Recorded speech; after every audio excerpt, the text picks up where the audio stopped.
Bismillahirrahmanirrahim.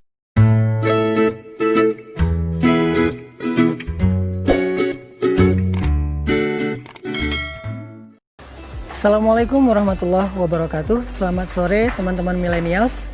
Selamat datang di program Sore-Sore Berkah, berkah terus Masya Allah. Teman-teman sekalian, salah satu hobinya para nabi itu adalah curhat ke Allah. Jadi ada anggapan kayak gini, jangan sering-sering berdoa, mending kita beramal aja, nggak enak sama Allah. Sebetulnya ini kalimat kurang tepat. Kenapa? Karena dasarnya Allah itu senang banget kalau hambanya berdoa. Allah tuh seneng banget kalau kita tuh curhat masalah kita. Memangnya Allah nggak tahu masalah kita sampai kita harus curhat? Ini bukan masalah kita ngasih tahu ke Allahnya. Soalnya Allah alimun bidatis sudur. Allah tuh udah maha tahu banget. Semua masalah kita Allah tahu. Cuman kenapa kita perlu curhat? Satu, curhat itu ibadah.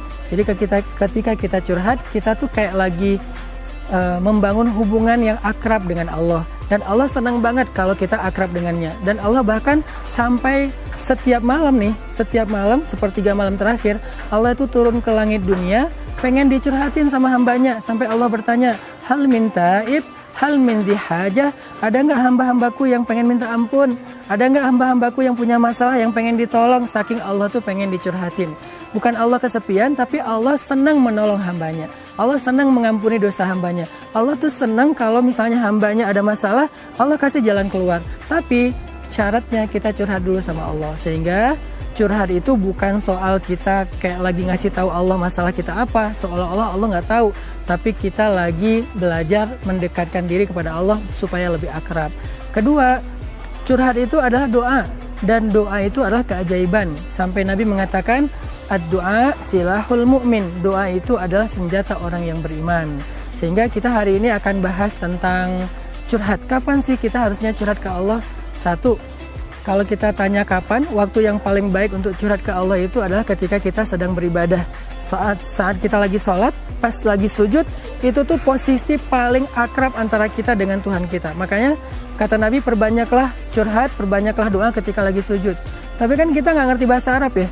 Karena kalau dalam sholat itu nggak boleh pakai bahasa daerah, bahasa Indonesia, harus berbahasa Arab. Terus gimana caranya?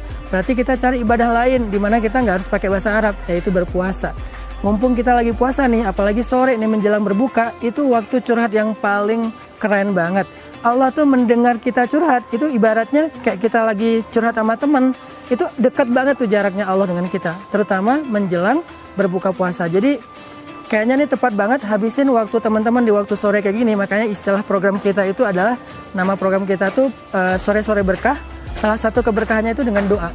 Jadi sambil ngeliatin makanan, sambil nahan pengen makan, pengen minum, banyak doa. Dan ini doa keren banget, doa jodoh. Siapa tahu beres Ramadan kalian udah nikah, atau nanti lebarannya udah ada pasangan halal gitu kan. Jadi pakailah waktu berpuasa, lagi ibadah, menjelang berbuka untuk curhat sama Allah. Dua. Yang ketiga, kapan lagi waktu yang tepat kita untuk kayak curhat ke Allah? Tengah malam. Apalagi bulan Ramadan itu kan rata-rata kita bangun sahur ya. Karena kalau nggak bangun sahur lapar kan. Jadi kita kayak terpaksa gitu untuk sahur. Pas banget tuh. Jangan bangun pas lagi subuhnya. Karena sahur itu pasti sekitar setengah jam, 1 jam. Apalagi buat cewek-cewek yang bantu ibunya untuk masak dulu di dapur. Biasanya 1 jam sebelum subuh itu masuk sepertiga malam terakhir. Waktu curhat yang paling istimewa banget. Pakailah itu buat curhat ke Allah. Nggak apa-apa, nggak lama, mungkin 10 menit. Sholat 2 rakaat, beres sholat doa. Ya Allah, saya mau masuk kerjaan ini, mudah-mudahan saya lulus. Ya Allah, saya begini, ya Allah, saya begitu. Sampaikan aja masalah-masalah kita. Karena dulu para nabi, seperti Nabi Zakaria, kalau lagi curhat itu kayak intimate banget gitu, menyampaikan masalah yang orang lain nggak tahu. Jadi kalau lagi curhat ke Allah, teman-teman, jangan terlalu ngejaga rahasia ya, karena kan Allah Maha tahu ya. Mungkin kalau ke teman kita kayak ngejaga rahasia, nggak enak kalau dibuka. Tapi kalau dengan Allah buka aja. Ya Allah, saya tuh gini, ya Allah, saya tuh lagi ngecengin si fulan. Jangan terlalu kayak ngerasa terketahuan gimana, emang Allah tahu. Jadi kalau lagi curhat sama Allah, udah aja buka-bukaan, tapi dengan bahasa yang santun, dengan bahasa yang lembut, terutama di waktu sepertiga malam terakhir, itu tuh insya Allah akan menjadi solusi dalam kehidupan kita. Coba kita renungkan satu ayat tentang curhat yang dibaca oleh Nabi Zakaria ketika beliau minta anak.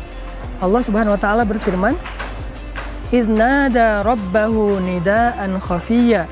Ketika Nabi Zakaria berdoa kepada Tuhannya, curhat kepada Tuhannya dengan suara yang lirih.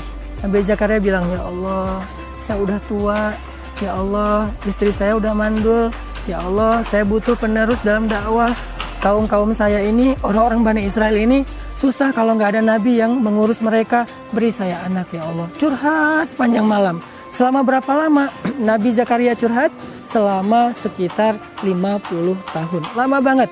Sampai akhirnya Allah memperkenankan curhatnya Zakaria dengan memberikan kepadanya anak yang keren banget bernama Yahya. Makanya jangan berputus asa dalam berdoa.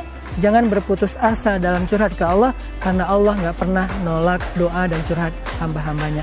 Mudah-mudahan puasa kita, Ramadan kita menjadi solusi bagi kehidupan kita lewat curhat kepada Allah Subhanahu wa taala. Sampai jumpa di episode berikutnya.